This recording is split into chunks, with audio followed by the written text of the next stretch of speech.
মুক্ত অবস্থায় মুক্ত মনে প্রাণ খুলে আমরা দিনই কাজ করতে পারবো, আল্লাহ তাআলার হুকুম বাস্তবায়ন করার জন্য আমরা চেষ্টা করতে পারবো।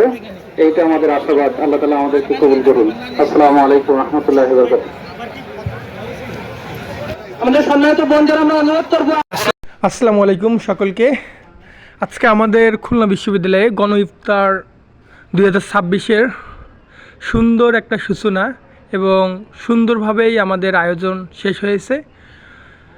আয়োজনে ছিলেন খুলনা বিশ্ববিদ্যালয়ের সাধারণ শিক্ষার্থীবৃন্দ এবং আমাদের এই ইফতারে সকল শিক্ষক, সবথেকে একটা আকর্ষণীয় বিষয় হচ্ছে আমাদের এই সহ গণ ইফতার বিশ্ববিদ্যালয় কর্তৃপক্ষ প্রায় 5,000 লোকের সমাগম হয়েছিল এবং খুলনার স্থানীয় থেকে শুরু করে আমাদের খুলনা বিশ্ববিদ্যালয়ের সকল শিক্ষার্থীর ইফতার খুলনা বিশ্ববিদ্যালয়ে ছিল এক ইতিহাস হয়ে থাকবে।